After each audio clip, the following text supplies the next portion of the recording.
Destiny would have another chance if both Renegades and Marathon failed. But when you look at what this final Destiny 2 update is bringing to the table, one might argue that it is stacked enough to rebuild the game in a positive direction. There's a saying, I wish there was a way to know when you're in the good old days before you've actually left them.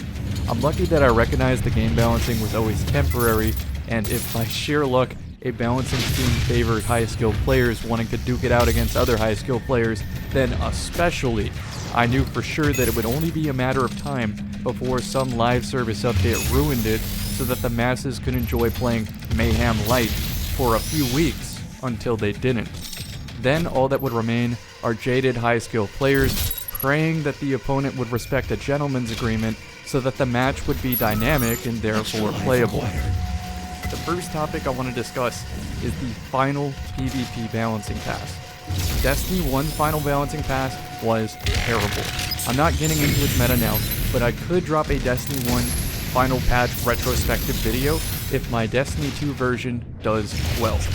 Destiny 2's final balancing pass might be decent, but there is a possibility that the player base thins enough that the only players who remain are sword-hilting, yelling callouts on the team chat, and Harry Potter flying around the map cheaters.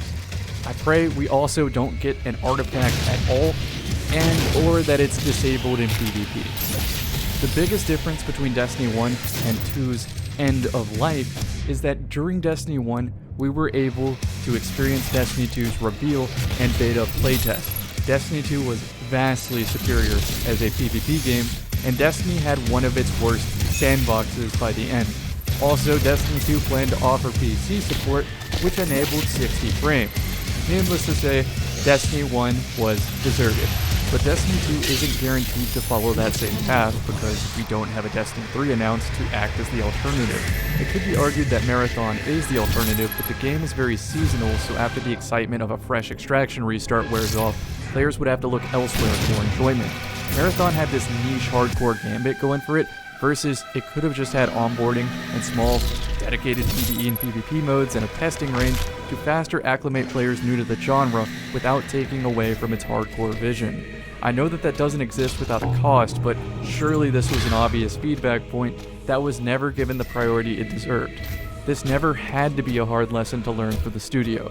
So in this interim period of Destiny 2's end of live service and Marathon's struggle, a hole in the market exists for first-person shooters that offer something more enjoyable. For all I know, we might see live service games go the way of the dinosaur, and to replace it, a new renaissance era of full complete packages of arena PvP, story PvE, ARPG looter shooters, rogue experiences, and so on. All it takes, though, is one of them to critically wound Destiny 2's remaining PvP population to unplayable numbers in public matches. The next topic is new players. I like that they're bundling all the content into one collection for a singular price. This makes the game easier to purchase in the future for new players looking to check it out. The cusp of maintaining a future population for PvP is that getting into the game needs to be low friction and easy. For example, Titanfall 2 and Halo are still niche games with playable populations at peak hours. In those games, though, you don't have to do a 10-hour campaign to unlock a grenade ability you were curious about. I'd love to see an option to instantly unlock some of the campaign rewards, and so on. Perhaps a starter pack that gives strong PvP gear instantly, so new players can immediately jump in and learn. Now, a bot battleground would be too ambitious at this point, but I'll mention it in case somebody's taking notes for a future Bungie game. The other half of the equation is unfortunately on the content creator's shoulders. We need to make absolutely flawless, non-intimidating guides that offer paths for the most fun activities with the most fun gear setups, the realistic solo player's best-in-slot shopping list, the fastest PvP god set. What are the most fun speedruns to learn? By the way, speedrunning is about to hit different now. Players that had zero interest in it previously might finally check out Destiny 2 since it is no longer a live service game, meaning that the leaderboards don't randomly get nulled by Bungie's interference. I'd love for the speedrun moderators to distinguish categories that only allow for gear that is obtainable as of the final updates. As for fear of missing out, FOMO, while seasonal event loot now has a permanent source, I hope they add something similar for all previously unobtainable loot. It would be fun to have a method to finally use loot that I never understood of the era that it existed in. The next topic is honestly one I don't want to talk about. I wonder if I would have enjoyed the original vision for Marathon, because as it stands currently at its best moments, it just makes me want to play Valorant for the tactical shooter aspects, and maybe old school RuneScape for the tension that everybody's talking about. At that famous Game Developer Conference Bungie presentation, it was said that love and hate for a game are only a degree away from each other. The true worst outcome was to have the fans become apathetic, meaning that they don't even care to care. That's unfortunately where I am with Marathon. Every game news update, community drama, entertaining video, and so on, all of these elude my attention. I had silently quit for the simple reason of there is not a single pro that outweighs the cons of the extraction shooter genre. I will not be toxic positivity gaslit into thinking that there's something wrong with me for not paying attention to extraction shooters. In the same way that I don't follow news about a game like Backyard Baseball, like I'm not foaming at the mouth waiting for the Pablo Sanchez nerf to go through so I can play the game. No, I just don't pay attention to it because it doesn't interest me. It's that simple. However, like a sleeper agent, Bungie said the code word that activated me and pierced through my noise-canceling headphones. PvP focused mode. Marathon bellowed from the bottom of the mountain, gravely wounded but ready to climb up properly prepared this time. Arena playlist! Destiny 2 cried in a choked-up whisper as it breathed out its final breath. As for my video content creation plans, I want to make one talking about the exit patch meta and predictions for how and what the player base will evolve to the true final meta. Even a game like Super Smash Bros. Melee still has meta development to this day, so I'm excited to be proven wrong by some clever players in the future. I'm not planning on a best of montage or nostalgia bait content in the near future because I'd rather spend my time playing the game while it has players right now. Now there is going to be new abilities and exotic tuning that I'll wait to talk more about until we see a specific article. But while I'm here, please revert Gemini Jester back to the way it was so I don't have to play Invis Hunter for the rest of eternity. My future Destiny content will be the same it always has been, because even without the live service updates, the beauty of PvP is that getting better at the game is its own reward, unlocking more things that you're able to effectively pilot. As for other videos and other games, there's many Hood Classic games I still haven't played. And I don't even have to play games. I could read a book, or 10,000. I can make commentary videos talking about 5 games that define my childhood, or how I grew up with a dog like Airbud, or how I currently organize my YouTube watch playlist, and so on. As for real life, I haven't played Destiny since March 30th, because I was an idiot that hid from my responsibilities and let chores and inconveniences pile up until I felt buried and sort of lost my sense of identity and self. Over time, my hobbies and interests lost their luster, and I grew complacent in trying to survive the day instead of planning for a better tomorrow. Since then, I've done everything I'm supposed to do in the self-improvement grind: proper diet, exercise, sleep patterns, sunlight, vitamins, routines, and so on. I'm very appreciative of my friends that let me call them while I chipped away at chores and did anything to move forward. This isn't the first time I felt like I stumbled, and it probably won't be the last. When I'm fully clear of my chore debt, I'm going to acquire a nutrition certification to go in tandem with my old exercise science degree and offer online coaching for big picture rebuilds for healthier lifestyles. I'm also going to throw my hat in the ring regarding voice acting style activities and cast a few nets to see if that ever lands me something fun. Otherwise, I have no plans to stop streaming or content creation. I always felt like I left a lot of money on the table to be honest about my love of the game. After a decade of consistent, thought-provoking, and entertaining content, I feel I've earned the privilege to get the bag when it doesn't harm my viewers. So expect more sponsored streams and so on. And if we ever do get a Destiny 3 equivalent, I will be a content machine, trying to earn future grandkids retirement funds so they don't have to worry about anything. And if I don't have any grandkids when I'm a bitter or older man, then I guess I'll donate my extra cash to an aquarium or something pretty. Thanks for listening, friends. I'm not gonna cry or get too sentimental here, because from my point of view, we're just getting started.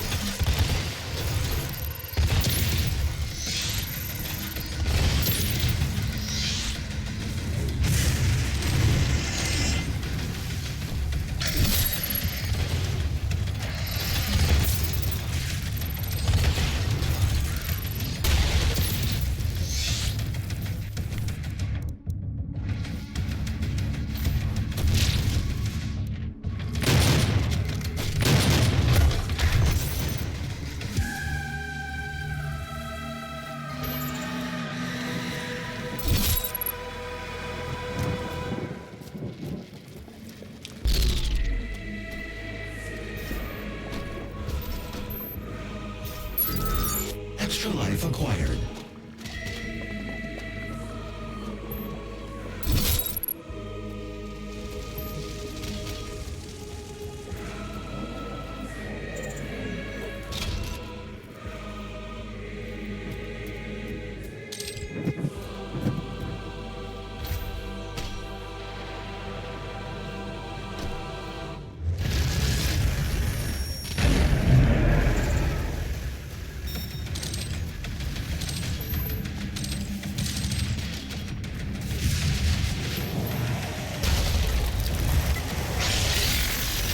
Maximum multiplier.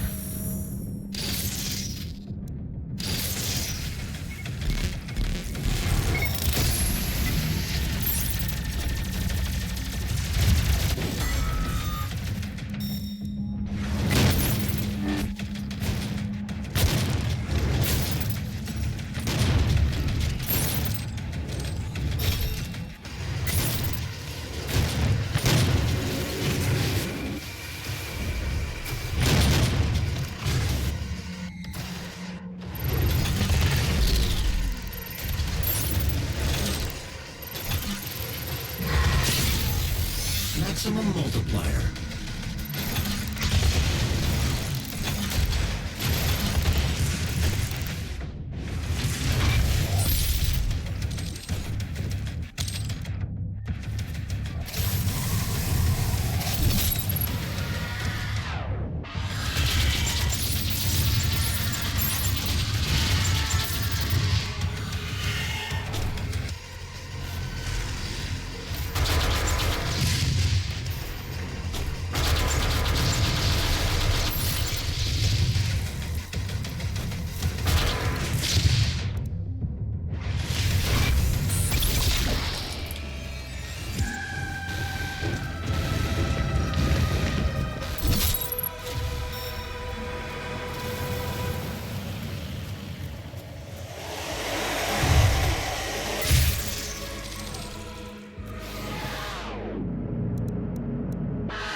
Maximum multiplier. Maximum multiplier.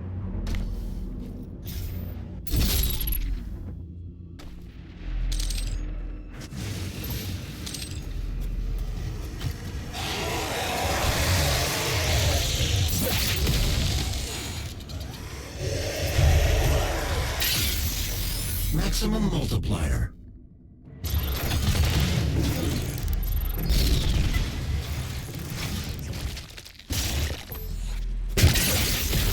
Maximum multiplier.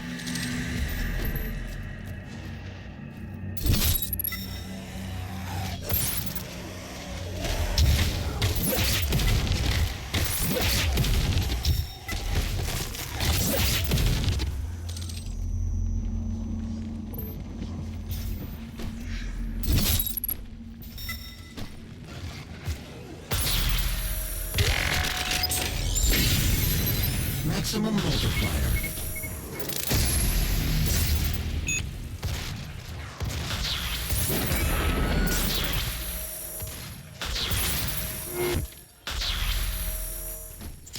Metal overload.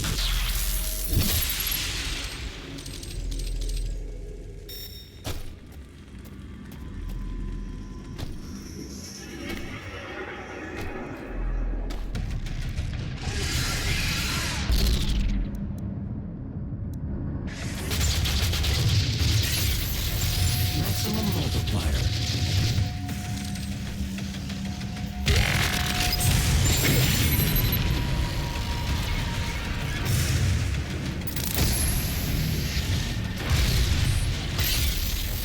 Maximum multiplier.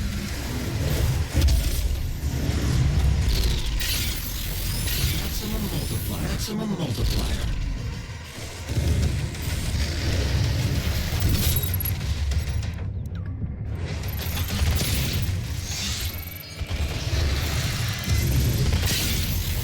Maximum multiplier. Maximum multiplier.